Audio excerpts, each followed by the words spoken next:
सो hey guys, आज हम देखने वाले हैं क्लास 8 के हिस्ट्री के chapter women caste and reform को। तो यहाँ पर जो हम लोग देखने वाले हैं औरतों के बारे में, कास्ट में जाति के बारे में, और रिफॉर्म का मतलब होता है सुधार। मतलब कि पहले ऐसे बहुत सारी चीज़ें हुआ करती थी जो कि गलत हुआ करती थी, इसलिए उनमें सुधार कैसे आया, उसको कैसे रोका गया, उसको भी हम लोग देखेंगे। तो यहाँ पर सबसे पहले तो वो कहा गया है कि क्या आपने कभी ये सोचा है कि 200 साल पहले औरतें या फिर जो भी लड़कियाँ रहती थी वो कैसे रहा करती थी, और अभी जो है कैसे जो लड़कियाँ और औरतें हैं ये रहा करती हैं। तो देखो, यहाँ पे कहा जा रहा है कि आजकल लगभग जितनी भी मिडिल क्लास की लड़कियां हैं वो सब स्कूल जाती हैं पढ़ने के लिए। उसके बाद जो है वो कॉलेजेस यूनिवर्सिटीज़ में जाती हैं। अगर उनको जॉब करना रहता है तो वो जॉब भी करती हैं। और रही बात अगर मैरिज की, मीन्स उनकी शादी की, तो यहाँ पर जो एक लीगल एज फिक्स किया गया है कि जो भी लड़की अडल्ट हो जाती है, मीन्स 18 या फिर 18 से ज़्यादा की हो जाती है, वो शादी कर सकती है। मतलब यहाँ पर मिनिमम एज जो इनका बताया गया है अडल्ट होने का, वो 18 है। और इवन शादी करने का भी 18 मिनिमम एज है, कि उससे कम अगर रहती हैं लड़कियां तो वो जो है शादी नहीं कर सकती। वही अगर बॉयज़ का मिनिमम एज देखा जाए अडल्ट होने का तो वो भी 18 है, बट मैरिज का जो है वो है 21। तो यहाँ पर देखो, अगर कोई लड़की किसी को चाहती है और अगर वो लड़का किसी भी कास्ट का हो, मीन्स किसी भी धर्म का हो, समाज में किसी का मतलब किसी भी चीज़ से बिलोंग करता हो, तो वो उसे शादी कर सकती है। मतलब कि यहाँ पर जो है इनका रखा गया है कि ये जिसको चाहे उससे वो जो है शादी कर सकती हैं। इवन जो है अगर कोई औरत जो है वो विडो है, विडो मतलब विधवा है, तो वो भी जो है दोबारा शादी कर सकती है। और इनको ये अधिकार दिया गया है कि ये जो है वोट कर सकती हैं, और अगर ये इलेक्शन में खड़ी होना चाहे तो खड़ी हो सकती हैं। तो देखो, ये जो भी नियम कानून बनाए गए हैं, जो भी इनको अधिकार दिया गया है, ये ऐसा नहीं कि सभी लोग को जो है ये मिल पाता। क्योंकि जो गरीब लोग हैं उनको जो है एजुकेशन नहीं मिल पा रहा है या फिर बहुत कम मिल रहा है। इसका वजह हो सकता है कि वो जो है किसी मजबूरी से जो है अपने बच्चों को जो है एजुकेट नहीं कर पा रहे हो। और जो है बहुत सारे फैमिलीज ऐसे हैं जो कि अपने घर में, जैसे उनकी बेटियां हो गई, ठीक है, उनको ये अधिकार नहीं देते कि वो जो है अपने पसंद के किसी लड़के से शादी कर पाएँ। तो अभी भी देखा जाता है कि उनका जो शादी है उनके फैमिली वाले अपने पसंद से जो है किसी से कर देते हैं। तो ये अभी भी इनको अधिकार नहीं मिल पाया है। सो यही चीज़ बताया जा रहा है कि चलो सोसाइटी में जो है चेंजेस आ रहे हैं, बदलाव किए जा रहे हैं। तो ये तो हो गई आजकल की बात कि अभी के वक्त में क्या हो रहा है। तो चलो देखते हैं कि आखिर 200 साल पहले क्या हुआ करता था। तो सबसे पहले हमें बताया हुआ है कि उस समय जो है चाहे लड़का हो या लड़की, उसकी बहुत छोटी उम्र में शादी कर दी जाती थी, जिसको बाल विवाह भी कहा जाता है। दूसरा पॉइंट बताया हुआ है कि पहले चाहे हिंदू हो या फिर मुस्लिम, उनको ये अधिकार था कि वो एक से ज़्यादा शादियाँ कर सकते हैं। तीसरा ये कि जो भी औरतें हुआ करती थी उनको जो है उनके प्रॉपर्टी में हिस्सा नहीं मिलता था। जैसे कि एक फैमिली का प्रॉपर्टी हो गया तो उसके अंदर सबको हिस्सा मिलता था, लेकिन लड़कियों को और औरतों को हिस्सा नहीं दिया जाता था। और चौथा ये है कि पहले जो है लड़कियों को पढ़ाई करने भी नहीं दिया जाता था। मतलब कि पहले के लोग ये मानते थे कि अगर कोई लड़की पढ़ी लिखी होती है, मीन्स एजुकेटेड होती है, तो वो जो है बाद में बहुत जल्द विधवा हो जाती है। तो इस वजह से उन्हें जो है पढ़ाई लिखाई भी करने नहीं दिया जाता था। इसके बाद बताया गया है कि भारत के कुछ हिस्सों में सती प्रथा का चलन था। इसका अर्थ है कि पहले अगर किसी औरत का पति मर जाता था तो उसके पति का जो चिता रहता था उसी पर उस औरत को भी जो है बैठा दिया जाता था और दोनों को साथ में आग लगा दिया जाता था। तो यहाँ पर आप देख सकते हो कि उस औरत का पति तो मरा हुआ है, लेकिन वो औरत जिंदा है, फिर भी उसे लोग जो है जिंदा जला दिया करते थे। यही जो है सती प्रथा कहलाता। लेकिन अगर हम लोग देखें कि अगर किसी व्यक्ति की जो है पत्नी मर जाती है तो यहाँ पर ऐसा बिल्कुल कुछ नहीं हुआ करता था। मतलब कि यहाँ पर उस व्यक्ति को उसकी पत्नी के चिता पर बैठा के नहीं जलाया जाता था, बल्कि यहाँ पर अगर वो व्यक्ति चाहे तो अब दूसरा शादी कर सकता था। तो देख सकते हो कि पहले कितना ज़्यादा जो है नाइंसाफ़ी होता था और कितना ज़्यादा जो है लोग क्रूर हरकत किया करते थे। तो इन सब चीज़ को जो है आगे जाके बंद किया गया, और वो कैसे किया गया उन सब चीज़ को हम लोग यहाँ पर अब जो है देखेंगे। इससे पहले बताया गया है कि लोगों ने समाज में जो है ब्राह्मण और क्षत्रिय इस तरह करके बहुत सारा जो है मतलब कास्ट में जो है बाँटा था, मीन्स जाति में बाँटा हुआ था। तो यहाँ पर जो है ब्राह्मण और क्षत्रिय को जो है सबसे अपर कास्ट माना गया। उसके नीचे जो है ट्रेडर्स, मनी लैंडर्स जो है इनको माना गया, मीन्स इनको वैश्य कहा गया, और इनको जो है उनके नीचे रखा गया, मतलब उनसे थोड़ा लोअर कास्ट। और उसके बाद जो है जो ट्रेडर्स मीन्स जो वैश्य हो गए उनसे भी लोअर कास्ट में रखा गया ऐसे लोगों को जो कि पीजेंट्स थे, आर्टिसियंस थे, वीवर्स थे, और उनको शूद्रास कहा गया। और जो सबसे लास्ट में जिनको रखा गया वो ऐसे लोग थे जो कि गांव की जो गए, शहर की जो गए साफ़ सफाई किया करते थे, या फिर किसी बड़े व्यक्ति के अंडर में काम किया करते थे, मतलब साफ़ सफाई का काम किया करते थे। और इन लोगों को जो है अनटचेबल्स जो है कहा गया, मीन्स अपर कास्ट वाले लोगों के द्वारा। तो आप देख सकते हो कि जो अनटचेबल्स थे उन लोगों को मानो तो एकदम अलग ही कर दिया गया था, कि ये लोग जो है टेंपल में नहीं जा सकते हैं, ये लोग जहाँ पर अपर कास्ट वाले जहाँ से पानी निकालते हैं जिस कुएँ से, वहाँ से ये पानी नहीं निकाल सकते हैं। और इसके साथ ही जिस तालाब में अपर कास्ट वाले नहाने जाया करते थे, वहाँ पर ये नहीं जा सकते थे। तो आप देख सकते हो कि इनको जो है इन्फीरियर ह्यूमन बीइंग्स की तरह देखा गया, मीन्स तुच्छ लोग की तरह।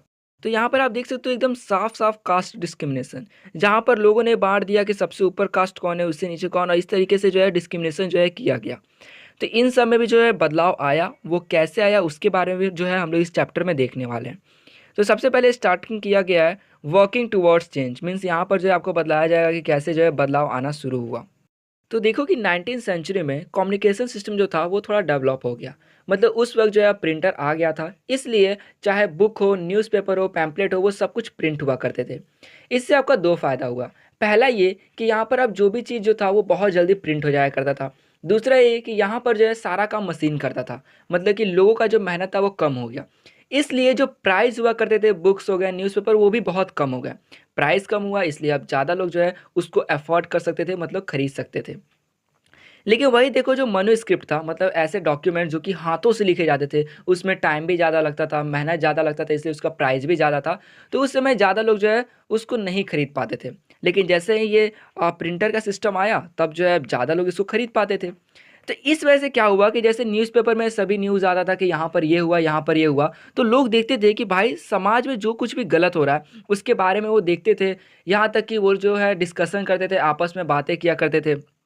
और कुछ ऐसे भी लोग थे जो कि देखते थे कि अरे यार, ये जो प्रॉब्लम है, ये सोसाइटी में सभी लोग को है। मतलब ये जो प्रॉब्लम है, ये बहुत बड़ा प्रॉब्लम है, जो कि सबके साथ होता है। तो वो लोग इस चीज़ को देखते हुए जो है मतलब ये डिसाइड करते कि चलो हमें जो है इसका विरोध करना चाहिए, हमें जो है मूवमेंट करना चाहिए, ताकि हम लोग जो है इस समस्या को जो है ख़त्म कर सकें।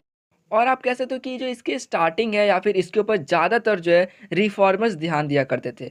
मतलब ऐसे लोग जो कि समाज के अंदर देखते हैं कि आखिर क्या चीज़ गलत हो रहा है और उसको बदलने की कोशिश करते हैं, ताकि वो जो है समाज को जो है उसको इम्प्रूव कर सके। तो सिंपली आप कह सकते हो कि सुधारक, मतलब जो कुछ सुधार करना चाहते हैं समाज में। तो ये जो रिफॉर्मर्स हो गए या फिर इनका एक ग्रुप हो गया रिफॉर्म ग्रुप्स, ये लोग जो है बहुत ज़्यादा इस चीज़ के ऊपर डिबेट करते थे कि भाई इसको कैसे हम लोग सुधार सकते हैं, और इसके ऊपर जो है ये आवाज़ उठाते थे।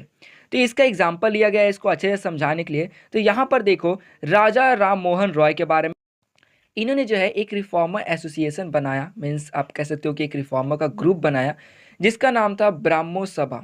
बाद में इसका नाम चेंज करके ब्राह्मो समाज रख दिया गया, और यह इन्होंने बनाया था कलकत्ता में। ये जो राम मोहन रॉय थे, ये भी एक रिफॉर्मर थे, क्योंकि ये भी देखते थे कि आखिर समाज में क्या गड़बड़ है, उसको मतलब चाहते थे उसको सुधारना।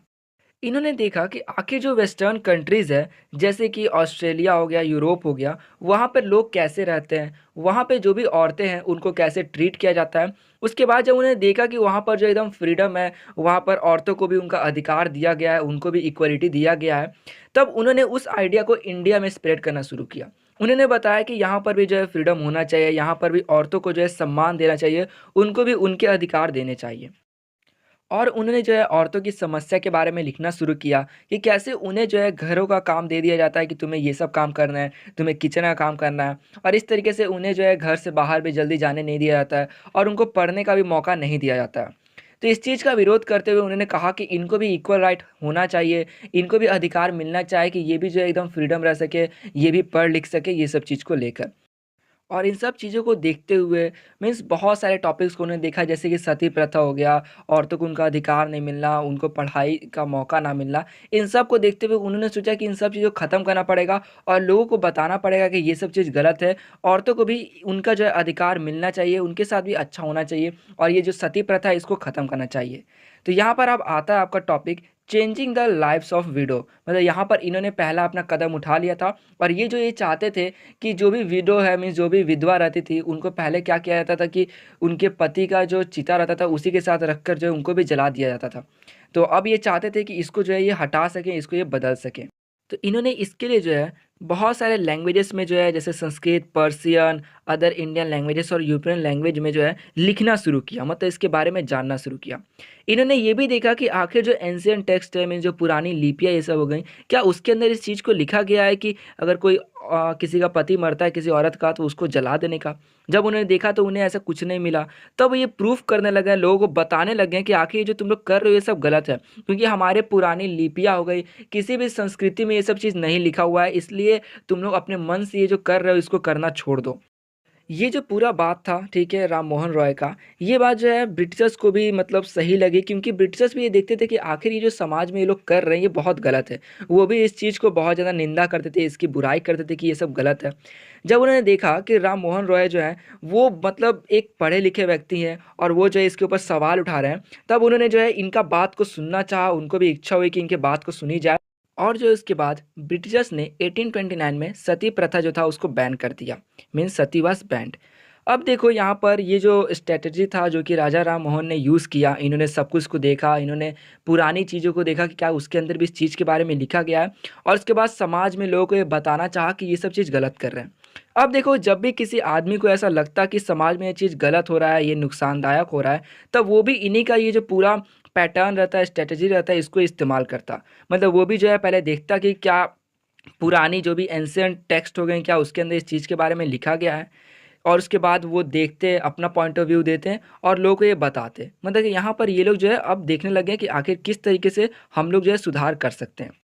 ना यहाँ पर आपको एक फ़ोटो देखने को मिल रहा होगा।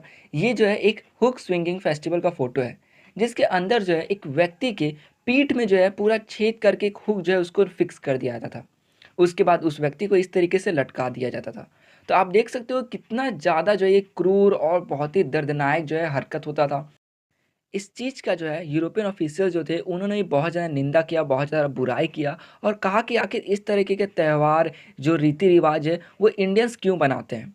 तो आप देख सकते हो पहले जो है सती के बारे में बोला गया, ठीक है, फिर उसको बैन किया गया, फिर इसके ऊपर भी जो है कुछ एक्शंस लिए गए, मीन्स इस त्यौहार के ऊपर भी एक्शंस लिए गए।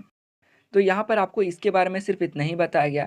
अब जो इसके आगे हम लोग देखने वाले हैं, विडो में जो विधवा औरतें रहती थी उनसे रिलेटेड कुछ बातों को।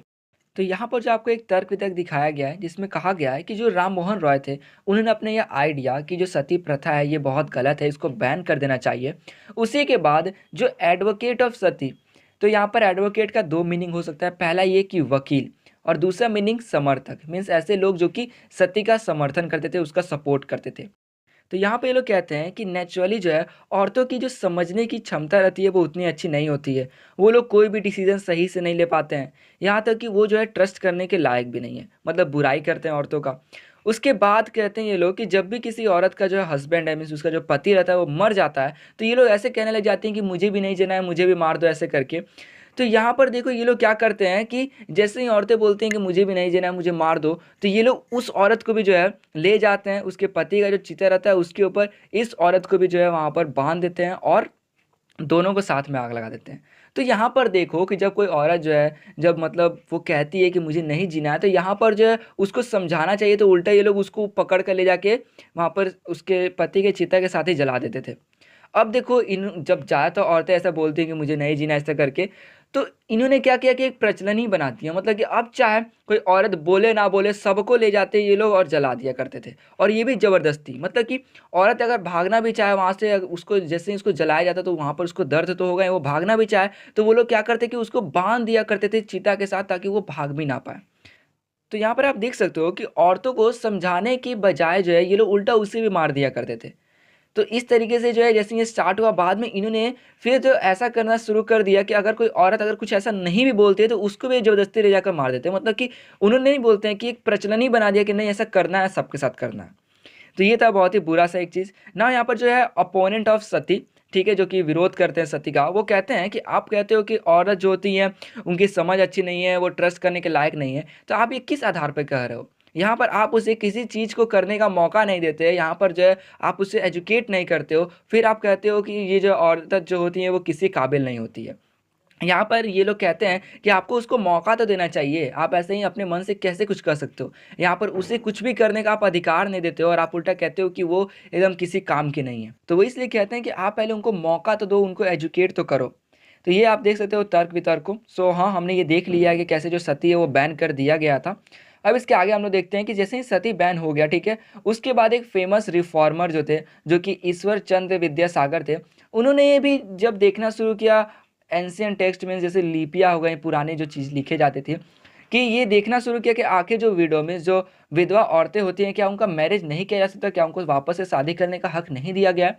तब उन्होंने देखा कि ऐसा कुछ भी नहीं है। मतलब पहले क्या था कि चलो ये सती प्रथा हटा, उसके बाद जो औरत विधवा औरत थी उसको वैसे ही रहने दिया था। लेकिन अब ये क्या देखना शुरू किए कि क्या जो विधवा औरत है वो शादी वापस से नहीं कर सकती। तो इन्होंने जो है इसके बारे में बहुत ज़्यादा खोज की, तब इन्हें पता चला कि एंशियंट टेक्स्ट में ऐसा कुछ भी नहीं लिखा गया है कि अगर कोई औरत विधवा है तो वो शादी नहीं कर सकती है। तब इन्होंने जो है ब्रिटिश ऑफिसर जो थे उनको ये सजेस्ट किया कि इनको जो है हक मिलना चाहिए शादी करने का। तब 1856 में विडो रीमैरिज जो है ये निकला एक एक्ट, ठीक है, जिसके अंदर जो है अब कोई अगर औरत विधवा है तो वो शादी वापस से कर सकती है। तो देखो इस चीज़ के लिए को लेकर जो है बहुत सारे लोग जो है सपोर्ट में थे इनके, और बहुत सारे लोग जो है इनके सपोर्ट में नहीं थे, तो इनका जो है बहुत ज़्यादा वो अपमान करते, वो जो इनकी बहुत ज़्यादा बुराई करते। जैसा कि हम अपने समाज में देख सकते हैं कि सभी लोग का जो सोच होता है वो थोड़ा अलग होता है। तो अब यहाँ पर देखो बताया गया है कि 19th सेंचुरी के हाफ तक में ये जो विडो रीमैरिज का जो पूरा बात था ये हर जगह फैला। जो तेलुगु स्पीकिंग एरिया था, जैसे कि मद्रास प्रेसिडेंसी, प्रेसिडेंसी आप कह सकते हो, ऐसी जगहों को पहले कहा जाता था, ठीक है, जहाँ पर ब्रिटिश के ऑफिशियल्स या फिर आप कह सकते हो कि ब्रिटिश के जो बड़े बड़े लोग थे वो वहाँ पर रहा करते थे। ठीक है, तो वहाँ पर जो है वीर सेलिंगम पुनतुलु जो है ये फॉर्म किया गया एक एसोसिएशन था, जिसके अंदर जो है विडो रीमैरिज को सपोर्ट किया गया। मतलब वहाँ पर जो है वो लोग सपोर्ट करते कि हाँ जो विडो है उनका शादी होना चाहिए अगर वो करना चाहे तो, मीन्स उनके रीमैरिज को। जैसे ही ये जो आइडिया है ये स्प्रेड होने लग गया, तब जो है स्वामी दयानंद सरस्वती जो थे, जिन्होंने आर्य समाज जो कि एक रिफॉर्म ग्रुप है इसको बनाया है, वो भी इसका सपोर्ट करने लग गए। तो यहाँ पर आप देख सकते हो कि धीरे धीरे लोग जो है इसका सपोर्ट कर रहे हैं।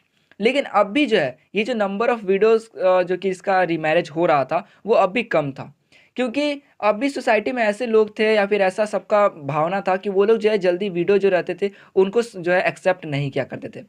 ठीक है, यहाँ पर कुछ लोग इसको अब भी जो है इसका बहिष्कार करते हैं, मीन्स इसको जो है अपोज करते हैं कि नहीं ये गलत हो रहा है। लेकिन धीरे धीरे चलो समाज के लोग जो है इसको एक्सेप्ट करना शुरू कर दिए। अब आपका अगला टॉपिक आता है girls begin going to school. तो देखो बहुत सारे जो रिफॉर्मर्स थे वो ऐसा महसूस करते थे कि लड़कियों को भी जो है एजुकेशन देना चाहिए, ताकि वो जो है सही गलत में फ़र्क कर सकें, कोई डिसीजन ले सके और कोई उनके साथ जो है गलत ना कर सके। तो यहाँ पर जो विद्यासागर रहते हैं वो कलकत्ता में जो है, और कुछ रिफॉर्मर्स रहते हैं वो बॉम्बे में जो है गर्ल्स के लिए जो है स्कूल जो है वो बनवाते हैं। यहाँ पर देखो जो पहला जो ये गर्ल्स के लिए स्कूल था वो मिड 19th सेंचुरी में बना। लेकिन अब भी जो लोग थे ना वो डरते थे लड़कियों को स्कूल भेजने में, चाहे वो अमीर हो गरीब हो या कितने ही बड़े लोग हो, वो अब भी डरते थे लड़कियों को स्कूल भेजने में। क्योंकि उनको ऐसा लगता था कि अरे यार अगर ये स्कूल चले जाएंगे तो घर का काम कौन करेगा। उसके बाद जो है इनको डर लगता था कि वो जो है पब्लिक प्लेस जो है उससे होकर गुजरेंगी, तो उनको अलग डर लगा रहता था। फिर इनको लगता था कि अगर लड़कियां पढ़ने लग जाएंगी तो फिर घर का काम सही से नहीं हो पाएगा।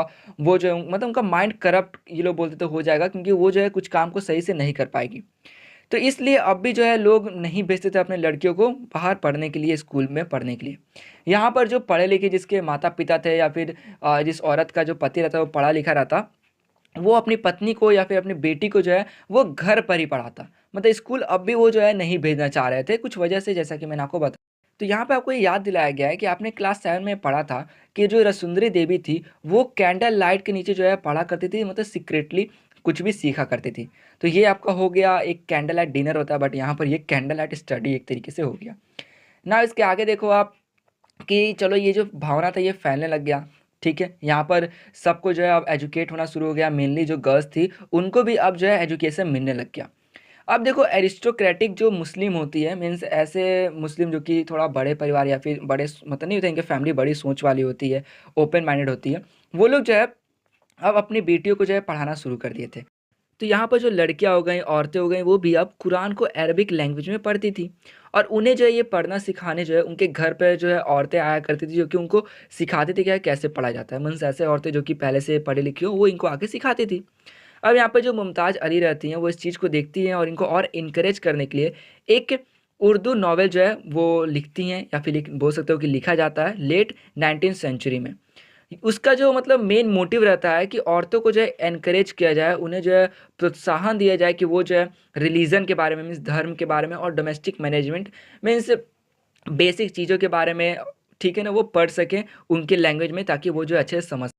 तो सिंपली आप देख सकते हो कि औरतों को जो है एनकरेज किया जा रहा था कि वो जो है पढ़ सकें। नाउ यहाँ पर आप फोटो में देख सकते हो, ये फोटो है स्टूडेंट ऑफ हिंदू महिला विद्यालय का 1875 का। इसमें बताया गया है कि 19th सेंचुरी में जब स्कूल जो है वो बनाए गए थे लड़कियों के लिए, तो वहाँ पर जो है उनको बॉयज़ का जो करिकुलम होता है, जैसे उनका जो सिलेबस होता है, ठीक है, उससे ईजी सिलेबस इन्हें पढ़ाया जाता, मतलब कि ईजी वे कह सकते हो कि इन्हें पढ़ने के लिए दिया जाता था। बॉयज़ जो जितना लेवल का पढ़ते उतना लेवल का इनको नहीं दिया जाता था। लेकिन जो हिंदू महिला विद्यालय था, वो पहला ऐसा विद्यालय था जो कि जो बॉयज़ का सिलेबस रहता, सेम सिलेबस गर्ल्स को भी देता पढ़ने के लिए। मतलब कि ऐसा नहीं कि बॉयज़ को जो दिए उससे आसान चीज़ गर्ल्स को दिए, यहाँ पर दोनों को सेम सिलेबस पढ़ाता। तो आप देख सकते हो कि पहला ऐसा स्कूल कौन था जो दोनों ही बॉयज़ और गर्ल्स को सेम सिलेबस प्रोवाइड करता, वो था हिंदू महिला विद्यालय। से आपको एक एक्स्ट्रा पॉइंट में बताया गया।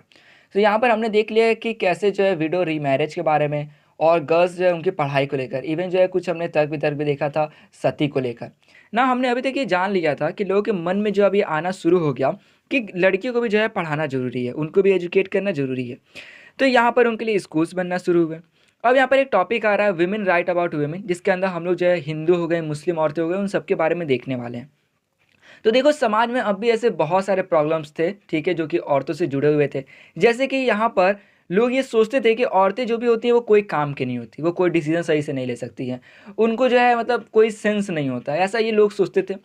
तो अब इन सब चीज़ों को गलत साबित करना था, समाज में बदलाव लाना था, तो ये सब जो है औरतें ही करती हैं, वो भी जो है बहुत सारा बदलाव लाती हैं, उसको हम लोग इसमें देखने वाले हैं। तो पहले तो यहाँ पे हमें मुस्लिम औरतों के बारे में बताया गया है कि जैसे मुस्लिम औरतों में जो बेगम और भोपाल थी, वो ये सोचती हैं कि लड़कियों को जो है पढ़ाना ज़रूरी है, उनको एजुकेट करना ज़रूरी है। इसलिए वो जो है स्कूल बनवाती है अलीगढ़ में, प्राइमरी स्कूल, जो कि बच्चों के लिए होता है, वो छोटी जो लड़कियाँ हो गई उनके लिए। उसके बाद देखो, जो बेगम रोकेया शक्वत हुसैन थी, वो भी सोचती हैं कि हाँ, जो भी मुस्लिम लड़कियां हो गई उनको पढ़ाना ज़रूरी है, इसलिए वो भी जो है पटना और कलकत्ता में स्कूल बनवाती हैं। मतलब कि उस समय स्कूल बन रहा था, ठीक है, लेकिन फिर भी कुछ और जैसे औरतें ये सब होती है, सोचती हैं कि नहीं, इसको और जल्दी है जो है हमें एक्सपेंड करना चाहिए, इसलिए वो भी जो है अपने तौर से जो है वो भी स्कूल बनवाती हैं। तो वही यहाँ पर दिया हुआ है, ठीक है। तो ये तो बेसिक सा हो गया कि चलो लड़कियों के लिए स्कूल बन रहा था। अब यहाँ पर जो है एक और सेंस सारी औरतों में जो ये डेवलप हुआ, वो ये था कि समाज में कुछ ऐसे लोग होते हैं जो कि पुराने ख्याल वाले होते हैं। तो उनको जो है यहाँ पर कहा गया है कंजर्वेटिव आइडियाज़ वाले लोग, जो कि ये बोलते थे कि ट्रेडिशन में ये कहा गया है कि औरतों को नहीं पढ़ना चाहिए, वो जो है कोई डिसीज़न नहीं ले सकती हैं। तो अभी ऐसे लोग जो थे, जो कि औरतों को अब भी जो है नीचा दिखाते थे कि नहीं, इनका कोई वैल्यू नहीं है, ये नालायक है सब, तो उनको अब गलत साबित करना था। तो यहाँ पर जो भी औरतें थी, वो अब इन लोगों से डरती नहीं थी, क्योंकि वो जानती थी कि उनका भी वैल्यू है समाज में, और वो जो है इसको प्रूव कर रही थी। जैसे देखो यहाँ पर 80s में जो है, पहले क्या था कि बॉयज़ यूनिवर्सिटीज़ में जाते थे, लेकिन अब जो है जो भी औरतें थी वो भी अब यूनिवर्सिटीज़ में जाने लग गई। वहाँ पर जो है वो पढ़कर जो है टीचर, डॉक्टर, ठीक है, आपका लॉयर, ये सब बनती थी, मतलब जो भी उनका इच्छा रहता वो वहाँ से पढ़ के बनती थी। यहाँ पर हमें जो है बताया गया है ताराबाई शिंदे के बारे में। तो अभी तक तो हमने जान लिया कि चलो यहाँ पर अब बहुत सारे बदलाव आ रहे हैं औरतों को लेकर। अब यहाँ पर देखो ताराबाई शिंदे के बारे में बताया गया है, जो कि घर पर ही बैठे हुए पढ़ी थी पूना में। यहाँ पर घर पर बैठ के पढ़ने का मतलब हुआ कि मैंने आपको पिछले वीडियो में बताया था कि कुछ लोग ऐसे थे जो कि अपनी बेटियों को जो है स्कूल नहीं भेजते थे, क्योंकि वो बोलते थे कि घर का काम कौन करेगा, पब्लिक प्लेस से जो है लड़कियों को गुजरना होगा, तो वो अलग डरते थे। इसलिए जो है वो लोग नहीं भेजा करते थे लड़कियों को स्कूल में, बल्कि वो घर पर ही टीचर्स को जो है बुलाकर पढ़ाया करते थे गर्ल्स को। तो यहाँ पर इसी तरह जो ताराबाई शिंदे थे, वो घर पर ही वो पढ़ी थी। उन्होंने जो है एक बुक लिखा था, स्त्री पुरुषम तुलना, ठीक है, तो यहाँ सॉरी स्त्री पुरुष तुलना, जिसके अंदर वुमेन और मेन को जो है कंपैरिजन किया गया था। मतलब यहाँ पर बताया गया था कि समाज में कितना ज़्यादा भेदभाव किया जा रहा है दोनों के बीच में। जैसे औरतों को हक नहीं मिलता, जो भी मर्द सब होगा उनको हक मिलता है। तो ये सब चीज़ को लेकर उन्होंने बहुत ज़्यादा जो है मतलब बात किया था, उसमें बताया था बुक में। तो यहाँ पर आप देख सकते हो कि चलो अब यहाँ पे औरतें थी, वो भी आवाज़ उठा रही थी, वो भी बता रही थी कि उनके साथ गलत हो रहा है। अब यहाँ पर हम लोग देखने वाले हैं पंडिता रामाबाई के बारे में, जो कि संस्कृत में स्कॉलर थी, मतलब आप कह सकते हो विद्वान थी, उसमें उनका बहुत अच्छा नॉलेज था।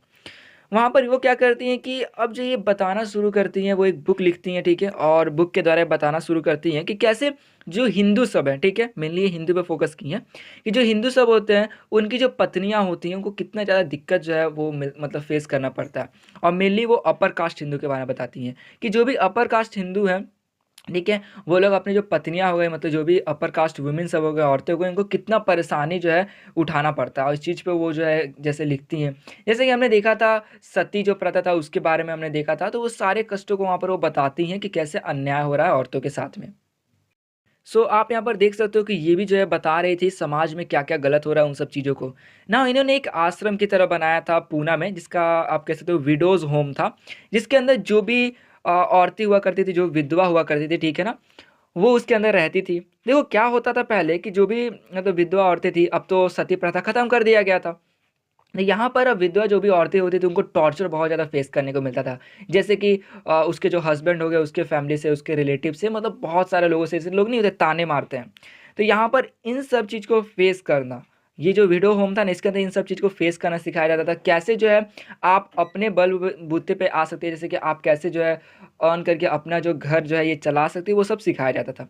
मतलब कि सीधे आप कह सकते हो कि सर्वाइव कैसे किया जाए, और समाज में जो भी लोग हैं, ठीक है, जो कि ये बोलते थे, उनकी बातों को कैसे जो है डटकर सहना, उनका जवाब देना, वो सब सिखाया जाता था यहाँ पर। तो आप कह सकते हो कि एक अच्छा लिविंग दिया जाता था उनको भी। अब देखो इतना ज़्यादा चेंजेस आ रहा है कि भाई जो भी लोग थे जो कि पहले विधवा औरतों को बहुत ज़्यादा बोलते थे उल्टा-सीधा, अब वो भी जो है उतना नहीं बोल पाते थे, क्योंकि जो भी विधवा औरतें भी होती थी वो भी अब जो है अपने से सब कुछ कर पाती थी। तो ये सब बात जैसे-जैसे फैलना शुरू हुआ समाज में, तो सीधी-सी बात है, जो ऐसे लोग थे जो कि ट्रेडिशन को बहुत ज़्यादा मानते थे, मीन्स जैसे आप कह सकते हो ऑर्थोडॉक्स, जो कि अपने जैसे जो भी कास्ट उनका हो गया, ठीक है, उससे बहुत ज़्यादा कट्टर कट्टर इनको बोला जाता है, ठीक है, हिंदी में। उससे ज़्यादा मतलब जुड़े हुए रहते हैं, ठीक है, जो कि बहुत ज़्यादा मतलब नहीं होता, अपने कास्ट के बारे में सोचते हैं, लाइक।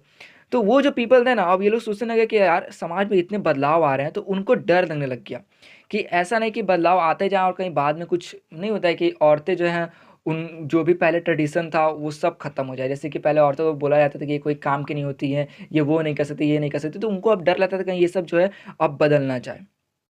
और यहाँ पर ये लोग देखने लग गए हैं कि नहीं होता है विकसित, हम लोग कह सकते हैं, ठीक है, थोड़ा डेवलप हो रही थी यहाँ पे औरतें। तो यहाँ पर जो भी हिंदू नेशनलिस्ट होते हैं, ठीक है, जो भी हिंदू लोग हो गए, वो लोग ये सोचते हैं कि यार ये लोग वेस्टर्न वेज को अपना रही है। मतलब वेस्ट में क्या था, लोग जो है वो थोड़ा ओपन माइंडेड थे ज़्यादा ही।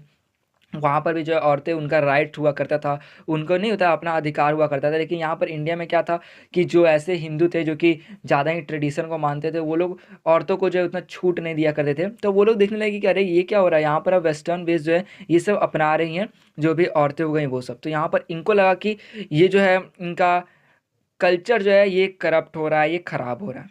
अब देखो ये सब तो हिंदू के बारे में हमने देख लिया कि जैसे ताराबाई सिंधे हो गए, ठीक है, यहाँ पर, और पंडिता रामाबाई हो गई, ये सब कितना ज़्यादा मतलब स्ट्रगल कर रही थी, ये बताना चाह रही थी।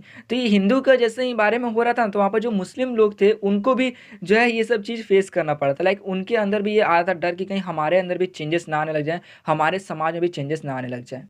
और ऐसा इसलिए क्योंकि आप जानते हो कि जब बदलाव आना शुरू होता है तो वो हर तरीके से आता है। तो यहाँ पर वो लोग सोच रहे थे, मुस्लिम जो भी थे, कि यहाँ पर जो भी हिंदू औरतें हो गई, ठीक है, वो अपना अधिकार माँग रही हैं, ठीक है, वो इतना स्ट्रगल कर रही हैं। तो हो सकता है कि कहीं मुस्लिम औरतें भी उनको देखा-देखी जो है कहीं शुरू ना कर दें स्ट्रगल करना, वो भी अपना अधिकार माँगना। सो इस चीज़ को जो है वो मतलब लेकर थोड़ा डर रहे थे। सो यहाँ तक आपको समझ में आ गया होगा। ना अभी हमने देखा कि जो भी गर्ल्स थी उनको एजुकेट किया जा रहा था। तो चलो अब जब उनको एजुकेट किया जाएगा तो उनको पता चलेगा कि हमको क्या चीज़ की कमी हो रही है, हमारे साथ क्या गलत हो रहा है, और उसको लेकर वो आवाज़ उठाएँगी। तो यहाँ पर ये लोग जो है अपना एसोसिएशन बनाना शुरू की, मतलब आप कह सकते हैं ग्रुप बनाना शुरू की। ठीक है? फिर वो स्कूल्स बनवाती थी ताकि और जो है गर्ल्स जो है, ठीक है, वो सब पढ़ सकें।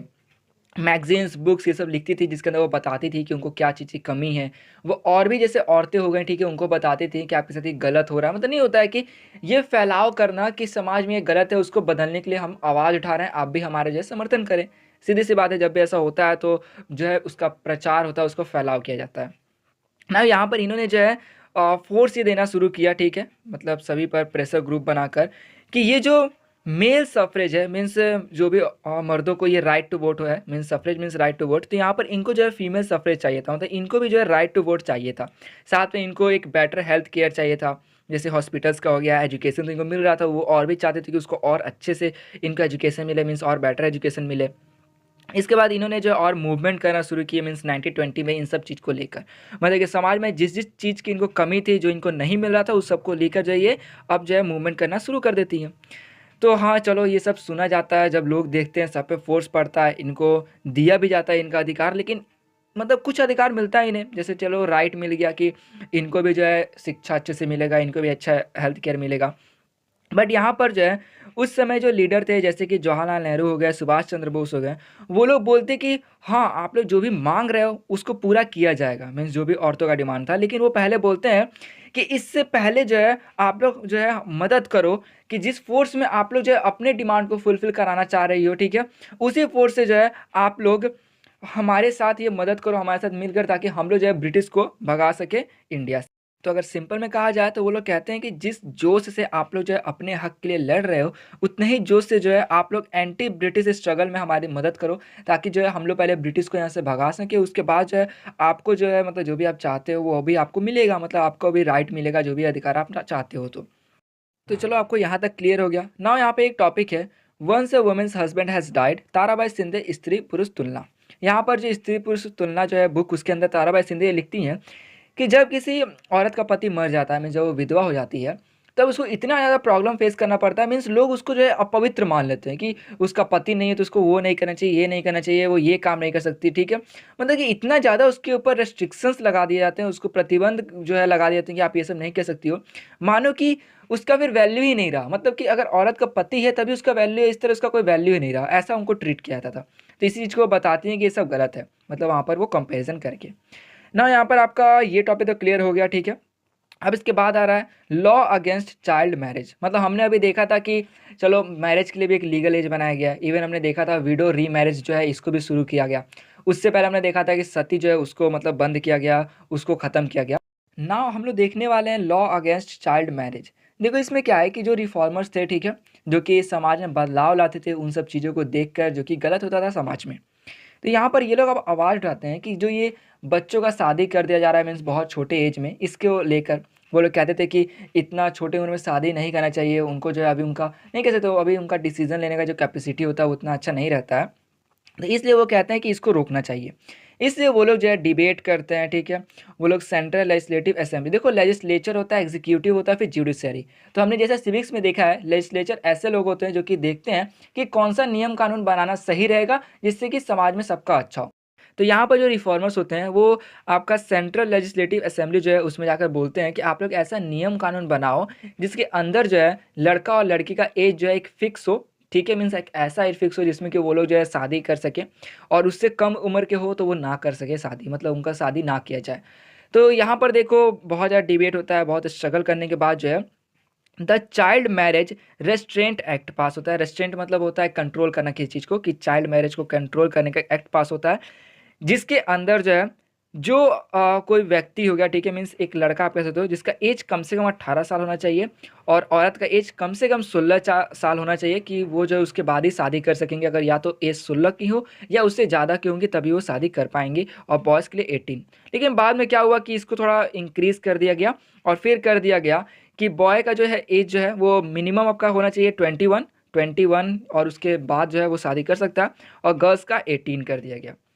सो आप देख सकते हो कि इस तरीके से जो है आपका चाइल्ड मैरिज पे भी जो है एक काबू किया गया, ठीक है। तो यहाँ पे जो टॉपिक आ रहा है वह है कास्ट एंड सोशल रिफॉर्म। मतलब यहाँ पे हम लोग कास्ट को लेकर अब जो है बात करने वाले हैं।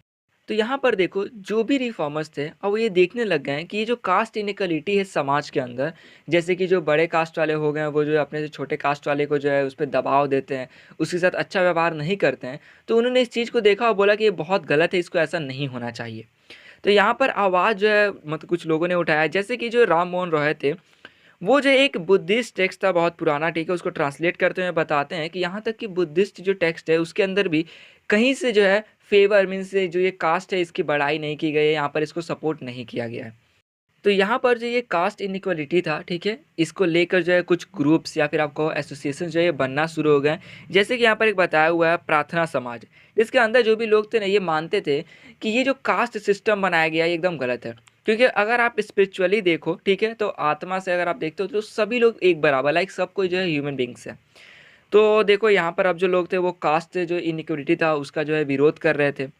इसके बाद देखो परमहंस मंडली जो है एक फॉर्म हुआ 1814 में, और ये जो आपका बॉम्बे में फॉर्म हुआ था, और इसका मेन जो मोटिव था, इसमें जो भी लोग थे, ठीक है, उनका मेन मोटिव ये था कि ये जो कास्ट जो है सिस्टम इसको बंद करना, इसको हटाना। तो एक चीज़ तो आपको पता चल गया कि जो भी अपर कास्ट वाले थे वो लोअर कास्ट वाले पे ज़्यादती करते थे, उनके साथ बुरा करते थे। इसलिए जो लोग थे वो चाहते थे कि ये पूरा कास्ट सिस्टम ही हट जाए, कि कोई भी आदमी जो है ये ना कहे कि मैं अपर कास्ट का हूँ, मैं लोअर कास्ट का हूँ, और किसी भी आदमी से ज़्यादती ना हो। तो एक चीज़ तो आपको समझ में आया कि यहाँ पे जो भी मतलब बुरा हो रहा था वो सब लोअर कास्ट वाले के साथ हो रहा था। तो ये ग्रुप जो भी फॉर्म किया इसके अंदर मेनली लोअर कास्ट वाले लोग होंगे। बट एक चीज़ जानकर आपको हैरानी होगी कि ये जो ग्रुप फॉर्म हुआ था जिसके अंदर जो है मोटिव था कि कास्ट को हटाने का, ठीक है, इसके अंदर लोअर कास्ट के लोग तो थे ही, लेकिन अपर कास्ट के भी कुछ लोग थे। अब देखो यहाँ पर अपर कास्ट वालों को प्रॉब्लम तो होनी नहीं चाहिए क्योंकि उनके साथ तो कुछ बुरा हो नहीं रहा था, बट आखिर वो इसमें क्यों जुड़े थे? तो इसका सिंपल आंसर ये है कि सभी लोग का जो माइंडसेट होता है वो एक नहीं होता है। जैसे कि समाज में कुछ लोग ऐसे मतलब पहले थे, ठीक है, जो कि अपर कास्ट के होते थे और अपने से लोअर कास्ट वाले को अच्छे से ट्रीट नहीं करते थे। लेकिन वहीं पर कुछ ऐसे भी अपर कास्ट वाले लोग थे जो कि लोअर कास्ट वाले के साथ सही से रहते थे, क्योंकि वो लोग सोचते थे कि यार सबको इंसान तो है, क्या भेदभाव करना, मतलब ऐसे थिंकिंग वाले लोग थे। वही लोग जो है इनका सपोर्ट कर रहे थे कि ये जो कास्ट सिस्टम है इसको हटा ही दिया जाए, क्योंकि वो लोग मानते थे अपर कास्ट वाले भी कि यार सब लोग तो एक समान ही होते। और यहाँ पर एक और अच्छी चीज़ क्या थी कि देखो, पहले ये लोग बोलते थे कि तुम अपर कास्ट के हो, तुमको लोअर कास्ट वाले के साथ उठना बैठना नहीं चाहिए, उनके साथ खाना नहीं खाना चाहिए, हाथ नहीं मिलाना चाहिए, मीन्स अनटचेबिलिटी जो आप पहले देखते आए थे, ठीक है ना। तो ये जो चीज़ हो गया इसको ख़त्म करने के लिए मीन्स जो अपर कास्ट वाले थे और लोअर कास्ट वाले जब भी एक साथ मीटिंग करते हैं, तो ऐसा नहीं कि अपर कास्ट वाले लोअर कास्ट वाले अलग अलग बैठते एक दूसरे से हाथ नहीं मिलाते एक साथ खाते नहीं, बल्कि सब जो है एक वो लोग हाथ भी मिलाते एक साथ खाते भी, क्योंकि यहाँ पर अपर कास्ट वाले का ये थिंकिंग था कि ये जो बनाया गया है, रिस्ट्रिक्शन किया गया है, इसको हटना चाहिए। ये जो हम लोग बांध दिए हैं एक बंधन सा टाइप का कि आपको ये नहीं करना वो नहीं करना, ये सब हटना चाहिए क्योंकि सभी लोग एक समान होते हैं। तो हाँ, ये एक अच्छी सी सोच थी, ठीक है। तो अब देखो इसके अंदर क्या हुआ कि अब कुछ लोग और थे वो भी एकजुट हुए, वो भी आगे आगे ये कहने लगे कि नहीं, ये जो कास्ट सिस्टम ये हटना चाहिए, चाहे वो लोग अपर कास्ट और लोअर कास्ट वाले, मीन्स जिनका थिंकिंग ये था कि सभी लोग एक समान होते हैं, वो सब जो है उठकर खड़े हो रहे थे और बोल रहे थे कि ये कास्ट सिस्टम को हटाना चाहिए। सो इसी चीज़ को बताते हुए यहाँ पे एग्जाम्पल दिया हुआ है क्रिश्चियन मिशनरीज़ का, मीन्स ऐसे मिशनरी में सब ऐसे लोग होते हैं जो कि अपने धर्म को प्रमोट करते हैं, ठीक है। वो लोग भी जो थे, अब वो लोग जो है स्कूल बनाने लग गए ट्राइबल ग्रुप्स के लिए, लोअर कास्ट वाले मतलब जो भी लोग उनके उनके बच्चों के लिए जो है ग्रुप्स बनाने लग गए, ताकि उनके भी जो बच्चे हैं वो पढ़ लिख सके, उनका भी जो भविष्य है वो अच्छा हो सके। क्योंकि पहले क्या था कि लोअर कास्ट वाले बोला था कि आपके बच्चों को पढ़ने का अधिकार नहीं, ये नहीं वो नहीं। तो इन सब चीज़ों को हटाने के लिए अब जो है सबको इक्वलिटी देने के लिए जो है ये लोग ऐसा करने लग गए।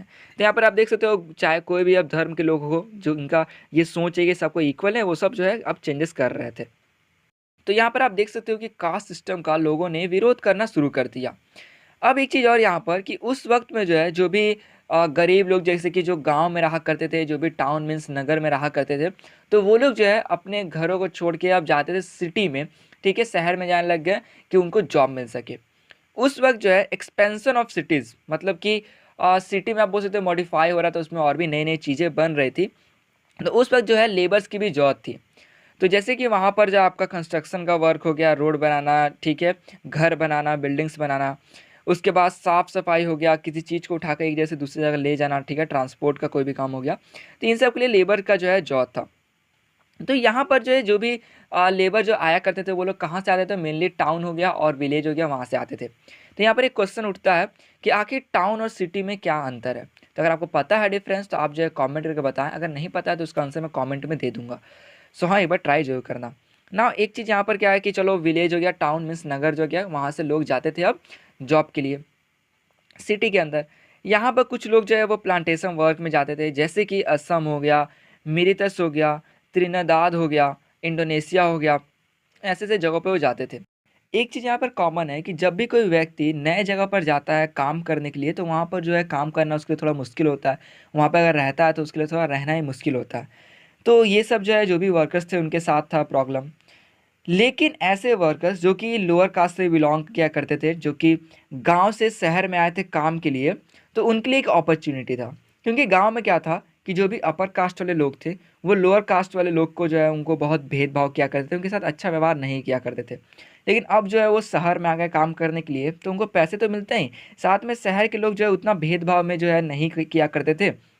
इसलिए इनको लगता है कि चलो उस गांव में वैसे लोगों से जो है चंगुल मतलब पीछा छूटा है। जैसे कि गांव में लैंड ओनर हो गया, किसी भी खेत हो गया, उसका जो भी ज़मीन का मालिक होता था वो सब इनके साथ बुरा व्यवहार करता था। लेकिन यहाँ पर जो है इनके साथ अब ऐसा नहीं हुआ करता था, इसलिए थोड़ा अच्छे भी थे, इनके लिए एक अपॉर्चुनिटी टाइप में ये था। सो यहाँ पर आप देख सकते हो कि लोगों को जो है जॉब मिले। साथ में इन्हें जॉब मिला आर्मी रेजिमेंट में।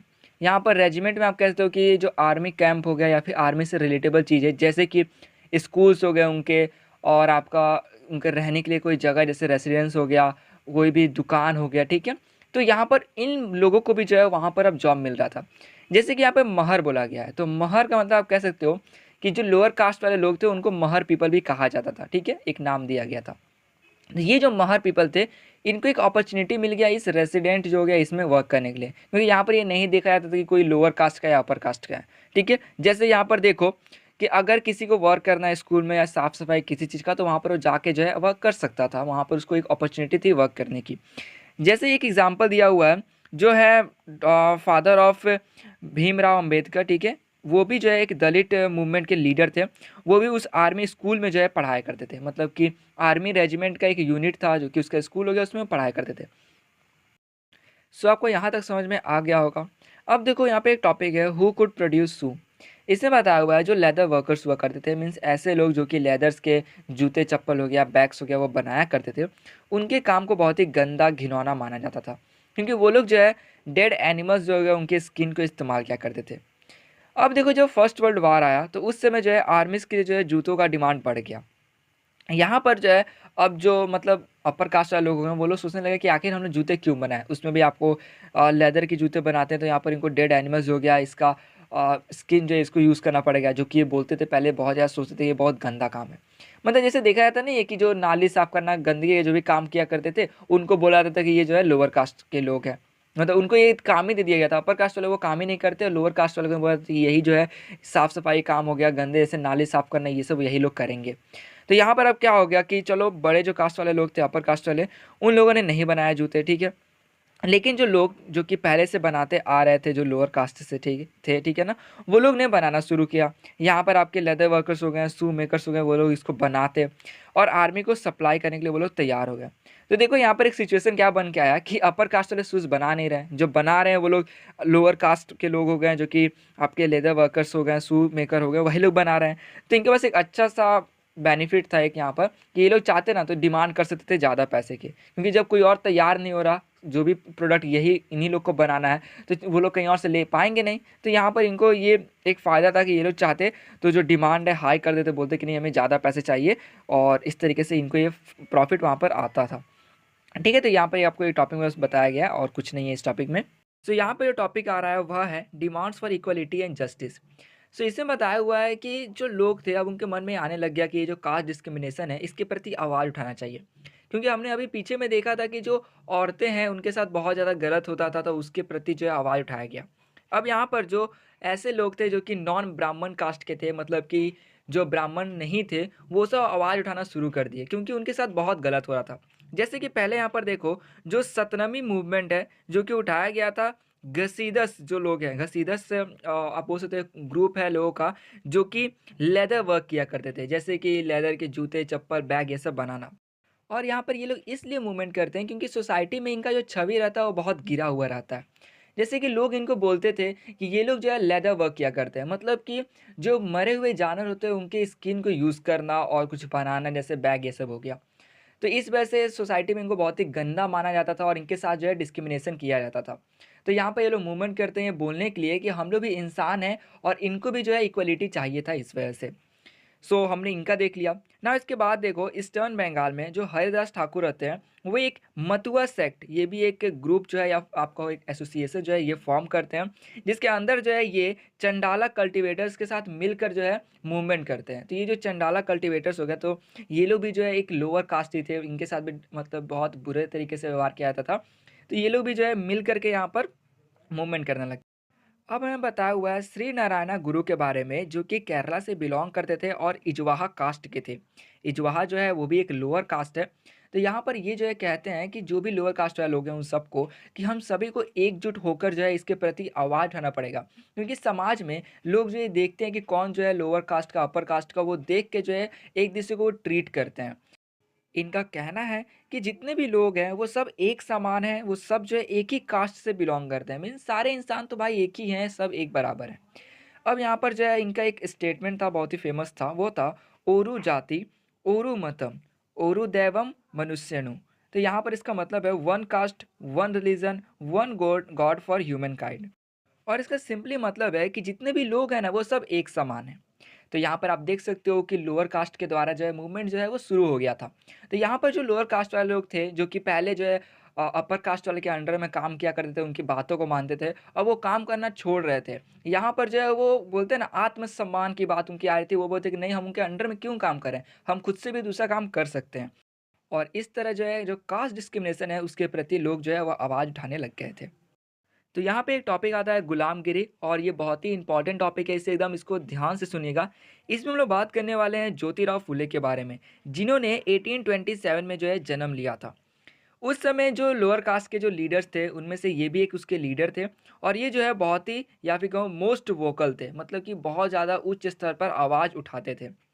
इन्होंने जो अपनी पढ़ाई पूरी की थी क्रिश्चियन मिशनरीज़ के द्वारा बनाए गए स्कूल में। तो यहाँ पर जो क्रिश्चियन मिशनरीज़ है इसका मतलब है ऐसे लोग जो कि क्रिश्चियन धर्म से जो है बिलॉन्ग करते हैं, उसका सपोर्ट करते हैं और उसका जो है प्रचार प्रसार करते हैं। ठीक है? तो इनकी पढ़ाई को हमने देख लिया। अब देखो बड़े होने पर जो है इन्होंने ब्राह्मण्स के ऊपर अटैक करते हुए बोला कि ये जो ब्राह्मण्स जो लोग हैं, ठीक है? ये अपने आप को सुपीरियर बताते हैं, मीन्स उच्च बताते हैं, क्योंकि ये कहते हैं कि ये आर्यन्स हैं इस वजह से। तो यहाँ पर मैं आपको आर्यन्स और ब्राह्मण्स के बारे में बताना चाहूँगा। तो देखो जो आर्यन्स है ये एक समाज है, इसको हम लोग बोलते हैं आर्य समाज भी।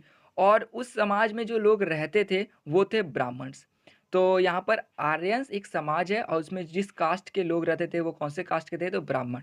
तो जो ब्राह्मण है वो एक कास्ट है, लेकिन जो आर्यन है वो एक समाज है जिसमें ब्राह्मण्स रहा करते थे, वो एक समाज। यहाँ पे कहते हैं कि देखो जो आर्यंस हैं मीन्स जो ब्राह्मण हैं, ये लोग जो है दूसरे देश से आए हैं और ये जो है इंडिया में आने के बाद जो है इसके ऊपर जो है इन्होंने कब्जा कर लिया यहाँ के लोगों को हरा कर। इस वजह से यहाँ के लोगों को जो है ये इन्फेरियर समझते हैं, मीन्स बहुत नीच लोग समझते हैं, और इन्होंने जो है इसलिए इनको जो है कहा है लोअर कास्ट। अब इसी चीज़ को जो ज्योतिराव फुले हैं लेकर कहते हैं कि जो ब्राह्मण हैं वो लोग बाहर से आए इसलिए उनका इस ज़मीन पर कोई हक नहीं बनता है, यहाँ के लोगों पे जो है कोई हक नहीं बनता है। और यहाँ पर जो लोग हैं जिनको ब्राह्मण्स लोअर कास्ट बोलते हैं वो रियल इसी ज़मीन से जो है बिलॉन्ग करते हैं, मतलब इसी जगह से बिलॉन्ग करते हैं, इसलिए इनका ही जो है हक यहाँ पर बनता है। यहाँ पर फुले कहते हैं कि आर्यंस जब यहाँ पर नहीं आए थे तो वो वक्त जो था वो गोल्डन एज था। उस समय वॉरियर हो गए हैं, पीजेंट्स हो गए, मीन्स क्षत्रिय लोग हो गए हैं, पीजेंट्स हो गए, वो सब बहुत अच्छे से जो है अपना यहाँ पर काम करते थे, इस जगह को जो है रूल किया करते थे। वो यहाँ पर मेनली बात कर रहे हैं मराठा कंट्री साइड का। तो यहाँ पर मराठा से आप समझ जाओ कि महाराष्ट्र की जगह की बात की जा रही है। तो महाराष्ट्र का कंट्री साइड मतलब कि ऐसा प्लेस जो कि गांव वाला इलाका होता है, मीन्स रूरल प्लेस की बात की जा रही है। एक चीज़ और आपको मैं बता दूं, जो ज्योतिराव फुले थे वो जो है महाराष्ट्र से बिलोंग करते थे, इसे शायद यहाँ पर ये महाराष्ट्र के बारे में ही कह रहे हैं। अब यहाँ पर ये कहते हैं कि जो शूद्रास है मीन्स जो भी लेबरिंग कास्ट है और अति शूद्रास मीन्स अनटचेबल्स, उन सबको जो है एक होना चाहिए और आवाज़ उठाना चाहिए इस कास्ट डिस्क्रिमिनेशन के प्रति। इसलिए यहाँ पर ये सत्य शोधक समाज जो है ये बनाते हैं, जिसके अंदर जो है ये कास्ट इक्वलिटी के लिए जो है आवाज़ उठाना शुरू करते हैं। यहाँ पर हमने देख लिया कि जो फुले थे वो क्या सोचते थे आर्यंस या फिर मैं कहूँ ब्राह्मण्स के बारे में, और हमने यहाँ पर देख लिया कि वो उनके बारे में क्या क्या कहें। अब यहाँ पे बताया हुआ है कि 1873 में फुले ने एक बुक लिखा जिसका नाम था गुलामगिरी, और उसका मतलब होता है स्लेवरी। तो देखो इसमें बताया हुआ था मेनली कि जो अमेरिकन सिविल वॉर हुआ था उस समय के 10 साल पहले, मतलब कि 1863 या उसके करीब में। तो उस समय क्या हुआ था कि अमेरिका में जो है स्लेवरी जो कराया जाता था लोगों से उसका एंड हुआ था, मतलब वहाँ पे लोगों ने जो है लड़ाई लड़ी और वहाँ पे स्लेवरी जो है उसका अंत किया गया। तो इसमें आप क्या देख रहे हो कि अमेरिका में जो है लोगों से स्लेवरी कराया जाता था। वहाँ पर भी जो है लोअर कास्ट इस तरीके से जो कास्ट जो था उसका डिवीज़न किया गया था। उसमें मेनली क्या था कि जो व्हाइट पीपल थे अमेरिका में, जो व्हाइट पीपल थे उनको सब सुविधा मिलता, लेकिन जो ब्लैक पीपल थे उनको कोई सुविधा नहीं मिलता था। तो एक चीज़ और आप देख सकते हो कि वहाँ पर जो है कलर को लेकर भी जो है डिस्क्रिमिनेशन हुआ करता था। तो इस वजह से अमेरिका के लोगों ने आवाज़ उठाया, ठीक है? उनसे स्लेवरी कराया जाता था जिन लोगों से, उन्होंने आवाज़ उठाया और जो है स्लेवरी का एंड हुआ। यही चीज़ यहाँ पर जो है बताना चाहते हैं फुले इंडियंस को, या फिर कहूँ कि इंडिया में जो भी लोअर कास्ट है उनको, कि अगर हम लोग भी जो है करते हैं रिवोल्ट, हम लोग भी अगर आंदोलन करते हैं तो हमें भी जो है आज़ादी मिल जाएगी। तो यहाँ पर हम लोग देख सकते हैं कि इनका मेन मोटिव या फिर मैं कहूँ एम यह था कि जितने भी तरीके की इनइक्वालिटी है सोसाइटी में उसको ख़त्म किया जाए। जैसे कि कास्ट डिस्क्रिमिनेशन को ख़त्म करना, यहाँ तक कि जो अपर कास्ट की वुमेन थी उनके साथ भी बहुत बुरा किया जाता था, तो उसको ख़त्म करना। तो ये था इनका मतलब मेन एम। इसके बाद जो मूवमेंट था वो और जो है बड़ी हस्ती ने जो है मतलब आगे चलाया उसको, ठीक है? जैसे कि डॉक्टर भीमराव अंबेडकर हो गए, ईवी रामा स्वामी नायकर हो गए जो कि साउथ से थे। सो इस तरीके से जो है मूवमेंट जो है वो चलता रहा। तो यहाँ पे आपका टॉपिक आता है हु कुड एंटर टेम्पल्स। तो इसमें आपको बताया हुआ है कि जो अंबेडकर थे वह महर फैमिली से थे। जैसा कि मैंने आपको पहले ही बताया हूँ कि जो महर है वह भी लोअर कास्ट को कहा जाता था। तो यहाँ पर जब वो छोटे थे तो उनको बहुत ज़्यादा डिस्क्रिमिनेशन सहने को मिला, जैसे कि स्कूल में जो है उनको बेंच पे बैठने नहीं दिया जाता, उनको बोला जाता कि आप नीचे बैठो। जो पानी जहाँ पे पीने का था मीन्स, ठीक है ना, जहाँ पे पानी दिया था तो पीने को वहाँ पर भी उनको नहीं अलाउ था कि आप वहाँ पे पी सकते हो दूसरे बच्चों के साथ। तो इस तरीके से बहुत ज़्यादा इनको डिस्क्रिमिनेशन सहने को मिला था। इसलिए जब ये बड़े हो गए तब जो इनको एक मौका मिला यूएस जाके पढ़ने का, तो उन्होंने जो अपना हायर स्टडी यूएस में किया। वहाँ से आने के बाद इंडिया में जब वो यहाँ पर आए, ठीक है, 1919 में वो इंडिया वापस आए, तब उन्होंने जो है अपर कास्ट के बारे में लिखा है, किस तरीके से वो जो है अपने एक पावर जो है मतलब बना के रखा हुआ है सोसाइटी में, उसके बारे में लिखा, उसके दबदबे के बारे में लिखा। अब देखो 1927 में अंबेडकर जो थे वो टेम्पल एंट्री मूवमेंट स्टार्ट करते हैं, जिसके अंदर महर कास्ट वाले लोग जो थे वो इसमें हिस्सा लेते हैं। यहाँ पर जो अंबेडकर थे उनका सिर्फ एक ही थॉट था, उनका सिर्फ एक ही मोटिव था कि लोगों को बताना कि वो लोग भी जो है ह्यूमंस हैं। यहाँ पर we are also human beings जो है इसके अंदर ये बताते हैं कि वो लोग जो है टेम्पल के अंदर जाते थे, वहाँ पर जो टैंक था जिसके अंदर सिर्फ अपर कास्ट वाले लोग उससे पानी पी सकते थे, उसमें से पानी निकाल कर ये लोग भी पिया करते थे, जिससे कि ये बता सके कि वो लोग भी ह्यूमन बींग्स हैं। और यहाँ पर इनका ये मानना था अंबेडकर का कि जो भी हिंदू सोसाइटी है वो जो है आपका सिर्फ दो चीज़ से जो है जाना जाना चाहिए, जैसे कि इक्वलिटी, और जो है इसके अंदर आपका कास्टिज़्म नहीं होना चाहिए। मतलब कि हिंदू सोसाइटी में कोई भी कास्ट वाला जो है सिस्टम नहीं होना चाहिए और सब कोई इक्वल होने चाहिए। तो देखो ये जो है जाते थे वहाँ पर टैंक में से पानी पी लिया करते थे सभी लोग। तो इस तरीके से जो भी ब्राह्मण लोग थे, ठीक है, जो भी वहाँ पे पुजारी ये सब थे, वो सब बहुत गुस्सा हो जाते थे। तो इस तरीके का जो मूवमेंट था वो लगभग अंबेडकर जो थे वो मतलब उस वक्त किए। उसके बाद उन्होंने जो है ऐसा तीन मूवमेंट किया था लगभग, वो भी 1927 से लेकर 1935 के बीच में। और उनका सिर्फ एक ही एम था, ये बताना कि सोसाइटी में जो है कास्ट सिस्टम को हटाने के लिए, क्योंकि सभी लोग जो है एक समान होते हैं। अब यहाँ पे आपका टॉपिक आता है द नॉन ब्राह्मण मूवमेंट। तो इसमें बताया हुआ है कि 20th सेंचुरी में ऐसे लोग जो कि ब्राह्मण नहीं थे और उनको अच्छा खासा एक्सेस था एजुकेशन का, वेल्थ का और इन्फ्लुएंस था, तो वो लोग जो है ये बोलना शुरू किए कि ब्राह्मण्स या फिर मैं कहूँ जो आर्यन लोग थे, वो लोग जो है नॉर्थ से आए हुए हैं, मीन्स बाहर के देशों से आए हुए हैं, और यहाँ पर साउदर्न लैंड जैसे कि इंडिया हो गया, यहाँ पर आकर जो है इन्होंने अपना दबदबा जो है बना लिया। वो कहते हैं कि ये जो ब्राह्मण्स हो गए, ठीक है, वो लोग यहाँ पर जो है ओरिजिनल यहाँ के रहने वाले नहीं हैं। यहाँ के जो ओरिजिनल लोग हैं रहने वाले के, वो हैं द्रविड़ लोग हो गए, ठीक है, उनको ये लोग बोलते हैं कि ये लोग यहाँ के मतलब इंडिया के रियल रहने वाले लोग हैं। अब हमें यहाँ पर ईवी रामास्वामी नायकर के बारे में बताया गया है, जिनको परियर भी कहा गया है। वो जो थे वो मिडिल क्लास फैमिली से बिलोंग करते थे, और पहले जो थे वो एक मुनि की तरह रहते थे, और जो भी संस्कृत के स्क्रिप्ट्स हो गए उन सबको पढ़ा करते थे। बाद में जाकर जो है ये कांग्रेस के मेंबर बन गए। एक बार जो है दावत रखा जाता है तो उस समय क्या होता है कि वो देखते हैं कि अपर कास्ट वाले हो गए, लोअर कास्ट वाले हो गए, उसमें सब लोग आते हैं, तो उनके लिए अलग व्यवस्था रखा जाता है। मतलब कि अपर कास्ट वाले के लिए अलग ही फैसिलिटीज़ दिया जाता है, उनको चेयर पे बैठाना, और लोगों को जो है मतलब नीचे बैठाना, उनसे दूर बैठाना, ये सब मतलब वहाँ पर देखा गया इनके द्वारा। तब ये देखते हैं कि आखिर ऐसा क्यों किया जा रहा है, मतलब कि इनको बहुत बुरा लगा कि आखिर सभी लोग एक समान होते हैं, यहाँ पर दावत में भी जो है देखा जा रहा है, डिस्क्रिमिनेट किया जा रहा है लोगों को। तब यहाँ पर ये बोलते हैं कि लोअर कास्ट वाले लोगों को कि तुम लोग को अपने हक के लिए लड़ना पड़ेगा, यहाँ पर तुम्हें जो है अपना आवाज़ उठाना पड़ेगा। इसलिए यहाँ पर ये जो है मनाते हैं, एक सेल्फ रिस्पेक्ट मूवमेंट करते हैं, या फिर आप कह सकते हो एक ग्रुप बनाते हैं जिसमें ये जो है सेल्फ रिस्पेक्ट मूवमेंट उसका नाम रखते हैं। एक चीज़ मैं बता दूँ कि ये जो थे ये तमिलनाडु से बिलॉन्ग करते थे, इसलिए ये अपनी जगह का बात कर रहे हैं। और यहाँ पे ये कहते हैं कि जो रियल तमिल पीपल जो है यहाँ पर, वो लोग अनटचेबल्स हैं, या फिर मैं कहूँ जो भी द्रविड़ ग्रुप्स वाले जो भी लोग हैं। तो उसके बाद ये कह रहे हैं कि जब यहाँ पे ब्राह्मण आए तब उन्होंने जो है ये सोशल डिवीज़न कर दिया कि आप लोग छोटे जात हो, ये बड़े जात है, मीन्स कास्ट को लेकर सोशल डिवीज़न कर दिया। उसके बाद बोलते हैं कि ये सब भगवान ने ही किया है, जिससे कि और कोई जो लोग हैं वो सब जो है आवाज़ नहीं उठा रहे थे। तो यहाँ पर ये कहते हैं कि नहीं, ये जो है जो यहाँ पर आपके साथ इनइक्वालिटी हो रहा है, इसके प्रति आप लोग जो है आवाज़ उठाइए। इसके बाद जो बैरियर थे वो मतलब जो भी हिंदू स्क्रिप्ट हो गया, जैसे कोड्स ऑफ मनु हो गया, भगवत गीता हो गया, रामायण हो गया, ठीक है ना, इसके बारे में बहुत ज़्यादा इनको अपोज किया करते थे। इसमें कुछ चीज़ें लिखी गई थी उसको ये जो है अपोज किया करते थे। उसके बाद ये कहते थे कि जो ब्राह्मण है ये जो है अपना सिर्फ़ दबदबा बना रहा है लोअर कास्ट के ऊपर, और इस तरीके से वो बोलते हैं कि नहीं, हम लोअर कास्ट वाले लोगों को कि आप लोग को एकजुट होना पड़ेगा और इसके प्रति आवाज़ उठाना पड़ेगा, तभी जो है आप लोग को इक्वलिटी मिल पाएगा। इसके साथ ही जो मेन थे वो अपने आप को वुमेन से जो है उच्च बताते थे, और यहाँ पर आप देख सकते हो कि एक तरीके का डिस्क्रिमिनेशन हो रहा है। तो जो बैरियर थे वो चाहते थे कि इसको भी हटा दिया जाए। देखो, बैरियर ऑन वुमेन एक टॉपिक है जो कि मैंने यहाँ पर आपको प्रोवाइड नहीं किया, बट मैं आपको एक्सप्लेन कर देता हूँ। इसके अंदर ये बोलते हैं कि थारामुकुतम जो है ये आने से पहले, देखो थारामुकुतम का मतलब है कि जो भी औरतें होती हैं वो अपने जो भी हस्बैंड हो गए उसके हाथों की जो है कठपुतली होती है। सो ये कहते हैं कि देखो, पहले क्या था कि जो भी जैसे कोई लड़की हो गई उसके जो पिता रहते थे वो बोलते थे अपनी बेटी को कि देखो, तुमको जो है मैं तुम्हारे हस्बैंड को तुम जो है तुमको गिफ्ट कर दूंगा। मतलब शादी करने को क्या बोलते थे कि तुमको जो है तुम्हारे हस्बैंड को मैं गिफ्ट कर दूंगा। यहाँ पर देखो क्या था कि जो भी पति रहता था किसी भी लड़की का, ठीक है, सिंपल सा यही है कि वो जो है एकदम कठपुतली की तरह जो है काम कराया करता था अपनी पत्नी से, मतलब एकदम उसका मन माना। सो इस चीज़ को भी हटाना चाहते थे। अब देखो इसके आगे क्या है कि चलो मूवमेंट होना शुरू हो गया, सब आवाज़ उठाने लग गए। यहाँ पर जितने भी लोअर कास्ट वाले लोग थे वो सब जो है एकदम खड़े होकर वो लोग भी आवाज़ उठा रहे थे, वो लोग भी अपने ग्रुप बना रहे थे, एसोसिएशन बना रहे थे। तो यहाँ पर जो भी अब ब्राह्मण लोग थे वो लोग भी चुप नहीं रहे, मतलब कि ऐसा नहीं कि वो लोग सुनते रहे, ऐसा नहीं था। यहाँ पर वो लोग भी ग्रुप बनाते हैं। मतलब देखो यहाँ पर ब्राह्मण लोग, अब सोचोगे आप लोग कि आखिर वो लोग क्यों ग्रुप बनाते हैं?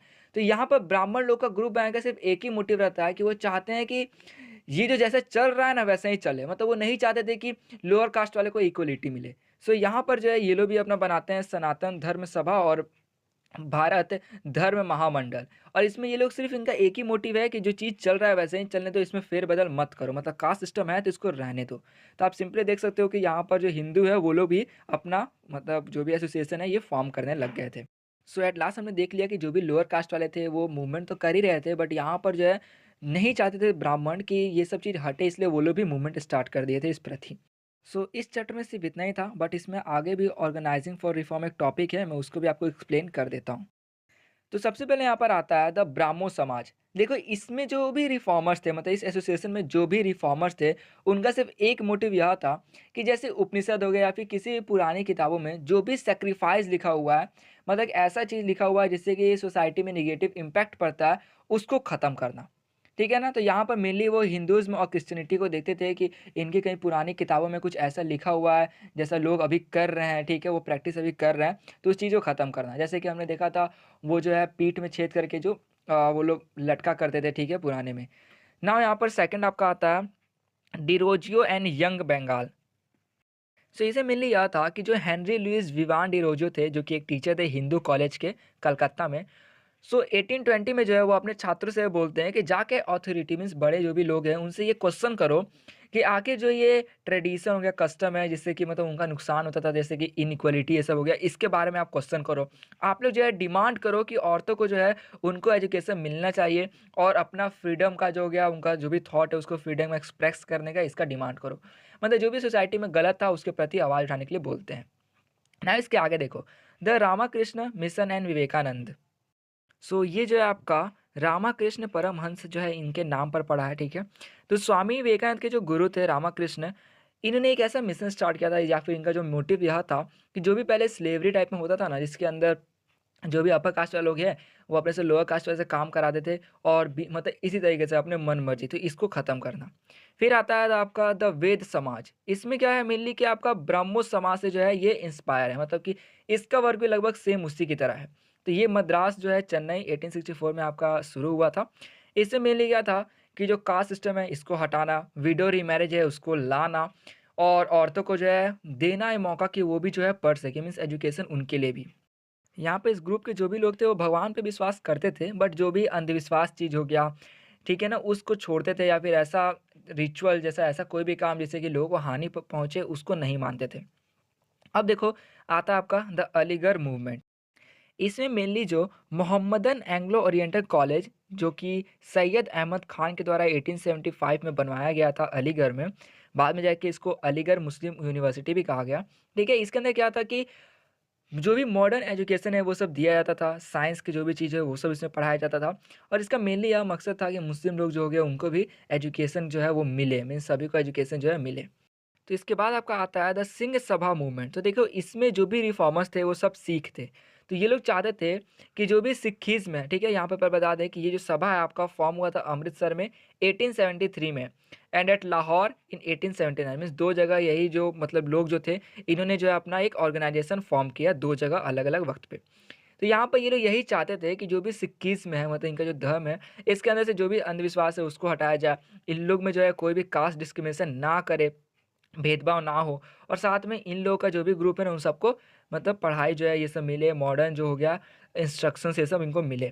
सो आप देख सकते हो कि ये लोग भी चाहते थे कि इनका जो समाज है इसके अंदर भेदभाव ये सब ना हो, इनको भी पढ़ाई ये सब का मौका मिले और अंधविश्वास जैसी चीज़ों से छुटकारा पाएँ। सो इसमें सिर्फ़ इतना ही था। नाउ यहाँ पे आपका टॉपिक आता है जो कि लास्ट टॉपिक है आपका black slaves and white planters. So इसको मैं आपको ब्रीफ में बता दूं तो देखो हमने जस्ट अभी देखा है गुलामगिरी के बारे में जो कि ज्योतिराव फुले के द्वारा लिखा गया एक बुक है। सो उसमें जो है उन्होंने लिखा था कि अमेरिका में कैसे जो स्लेवरी था उसका अंत हुआ। यहाँ पर उसी चीज़ को बताया गया है कि देखो आखिर इसके स्टार्टिंग और अंत के बारे में थोड़ा सा बताया गया है कि यूरोपियन एक्सप्लोरर्स और ट्रेडर्स जो थे, जो कि ऐसे लोग जो दूसरे देश में जाते थे उसको एक्सप्लोर करने, वहाँ पे ट्रेड करने, वो जब अफ्रीका में आए 17th सेंचुरी में, तब उन्होंने जो है स्टार्ट कर दिया ट्रेडिंग करना स्लेव्स का। अब देखो क्या करते थे वो लोग, जो अफ्रीका के लोग थे जिनको यहाँ पे ब्लैक पीपल कहा गया है, ठीक है? ये कलर का मीन्स आप कह सकते हो। सो ब्लैक पीपल को वो लोग कैप्चर करते हैं और जो है अफ्रीका से अमेरिका ले जाते हैं। वहाँ पे जो वाइट प्लांटर्स होते हैं उनको दे देते हैं वो लोग, ठीक है? बेच देते हैं मतलब।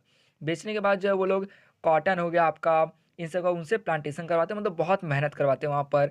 उनको पे भी करना था या फिर शायद नहीं भी करते थे पे, उनको बहुत ज़्यादा काम करवाते थे उनसे। एक चीज़ आप देख सकते हो किस तरीके से जो है आदमी को ले जाया जा रहा है, ठीक है, उनके देश से दूर और वहाँ पे मतलब नहीं गया उनको झांसा देकर या फिर किसी दूसरे तरीके से उनको लेकर जाया जा रहा है एक जगह से दूसरी जगह और वहाँ पर जो उनको दूसरे प्लांटर्स के जो है बेच दिया जा रहा है। इस तरीके से उनको जो है वापस आने का भी मौका नहीं मिल पाता था। अब देखो ये देखा गया कि चलो बहुत ज़्यादा यहाँ से चले गए हैं, ठीक है, ब्लैक पीपल उनको ले गया गया, उनसे स्लेवरी कराया गया। तो वहाँ पे जो अमेरिका था वहाँ पे जो भी ब्लैक पीपल थे और जो भी व्हाइट पीपल भी थे जिनको लगता था कि यार गलत हो रहा है ये सब, ठीक है, जैसे मैंने बताया कि सभी लोग जो होते हैं उनका एक मेंटेलिटी नहीं होता है। तो व्हाइट पीपल में से कुछ ने देखा कि यार ये गलत हो रहा है, तब उन्होंने आवाज़ उठाना शुरू किया। उसके बाद जो है अमेरिकन रिवॉल्यूशन हुआ 1776 में, आवाज़ उठाया गया। तब उस समय अब्राहम लिंकन जो थे वो बोलते हैं कि ये जो स्लेवरी जो यहाँ पर चला आ रहा है, जब आप सोच सकते हो कि लोग जो है जो भी स्लेवरी कर रहे हैं वो लोग इतना ज़्यादा आवाज़ उठा सकते हैं मतलब अपने आज़ादी के लिए, तो सिंपल सा बात है कि मैं जो है डेमोक्रेसी यहाँ का हटने नहीं दूंगा। मैं मतलब उनको वो कहते हैं कि यहाँ के लोग जो है उनको इक्वलिटी मिलेगा, मतलब वो दावा करते हैं कि सबको इक्वलिटी दिया जाएगा, ब्लैक पीपल वाइट पीपल सबको, ठीक है? और इसलिए वो कहते हैं कि यहाँ के जो लोग हैं, ठीक है, और जो यहाँ के गवर्नमेंट है वो यहाँ के लोगों से ही बनी है, इसलिए यहाँ पर सभी लोग को इक्वलिटी दिया जाएगा। सो आप देख सकते हो कि आखिरकार जो है ब्लैक पीपल को भी इक्वलिटी मिल गया और यहाँ से स्लेवरी जो है वो एंड हो गया। सो एक चीज़ तो हमने देख लिया यार, ये जो स्लेवरी है इसकी कैसे स्टार्टिंग हुई। हाँ, ये बहुत ही कम बताया गया है, 10th में जो है इसके बारे में एकदम डिटेल में बताया गया है या शायद 9th में इसके बारे में थोड़ा सा बताया गया है। सो हाँ, उसमें हम लोग देखेंगे, यहाँ पर बस इतना ही बताया गया था। आपका पूरा चैप्टर कंप्लीट हो गया है। आशा करूँ आपको वीडियो अच्छी लगी हो, जितना टॉपिक था सब मैंने क्लियर कर दिया। सो इस वीडियो में सिर्फ इतना ही। अब जो है मिलते हैं इसके नेक्स्ट चैप्टर में। जाने से पहले अगर वीडियो अच्छी लगी तो प्लीज़ लाइक कर दें, दोस्तों से शेयर प्लीज़ कर दें यार, और हाँ, चैनल को सब्सक्राइब करना बिल्कुल ना भूलें।